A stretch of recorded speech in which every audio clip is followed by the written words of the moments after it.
Today we're going to clean our strop, and I'm going to use just this utility knife blade, brand new blade, fresh out of the package, nice and sharp. This strop is filthy. It is caked and gummed up with stropping compound. Stropping compound is aluminum oxide suspended in a wax or a clay, and it can start to build up on your leather strop. And periodically you may need to clean it.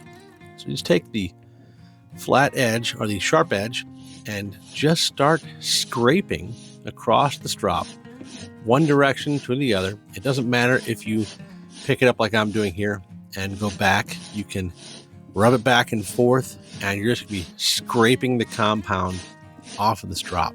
And I'm going to speed this up a bit because I don't want to bore you.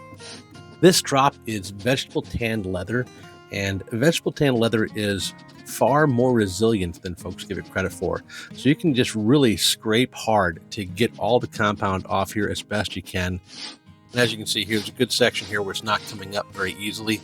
It just really caked on right through here, and did a lot of knives the same side there. That's okay. We're just going to rotate the strop, and we're going to scrape this other direction back and forth and just really get into it to get that off. There's nothing wrong with this. We are scratching up the leather, but this is a good thick piece of leather. This is not going to ruin the strop whatsoever. And I'll show you how to clean up the surface and flatten out the surface of the strop as well once we get done cleaning the compound off. So we're going to speed this up again. Just take your time. Keep the blade vertical and the sharp edge down, and use it as a scraper. And you'll probably ruin this blade. You won't be able to use it for anything else other than this. And just invest the time it takes to get everything cleaned off right now. You're not going to get the color out of it completely, but you will get it far more tan, back to the color it was originally. And once you get it done here, we're slowing back down.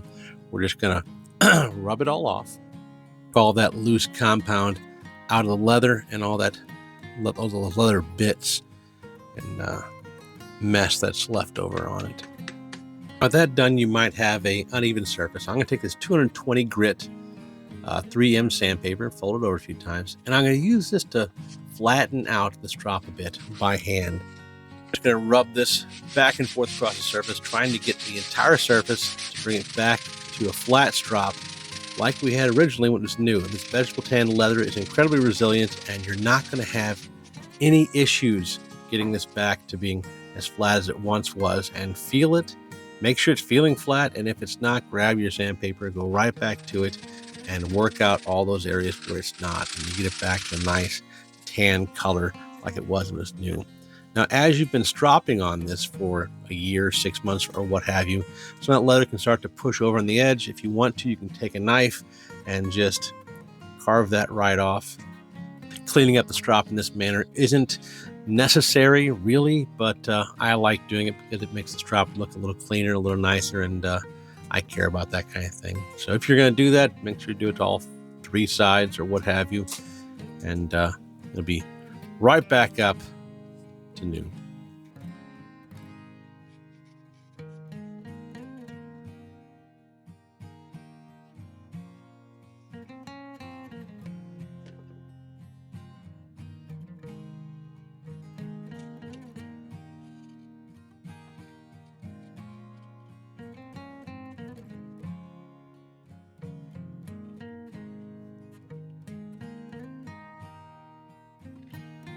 There we go. Now it's time to charge the thing.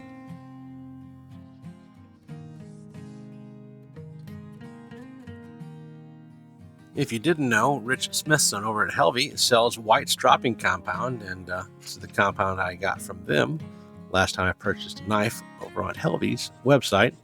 And I'm just going to charge the whole strop with this. That way it's all ready to go for when I need to strop. And I'll probably strop something right now to show you how well it works, even after having cleaned it up like this, just to prove the point.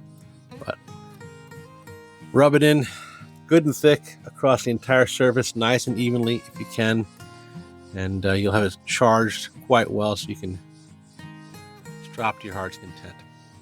You know what? Now I'm gonna strop a palm tool, and I'll show you a different method for stropping a palm tool on a regular strop that you might not have thought about, because I see folks constantly trying to get those specialty strops for a palm tool, and they're not strictly necessary, because you can take a palm tool across a regular strop like this.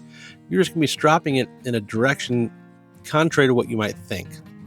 This is a little Miller's Fall palm tool that I got off of Amazon, and it fits the finger quite well. And I'm just going to go left to right with it, curving it around, starting at the left side of the blade and curving around to the right side. My finger is held right over the edge so I can feel the strop as I do this, and I'm just keeping that flat plane on the apex of the strop, the apex of the cutting edge on the strop the entire time, using my finger to index that, and then rolling it around all the way through. And you can see I'm getting material off of that quite easily. And it's just a smooth motion. This also helps you develop a good technique for when you're sharpening, and you sharpen the same manner on a stone, just like this. I sharpened several old tools I've gotten off of eBay this way, and then strop them in this way as I bring them up to snuff so I can start using them again. We're going to go ahead and test that out on a piece of wood just to make sure it works good. And there we go. That's all I've got for you today.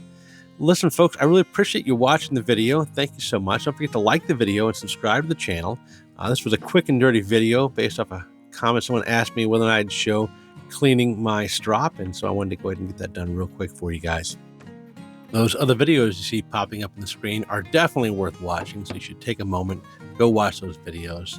And other than that, have a great weekend. Thanks for stopping by.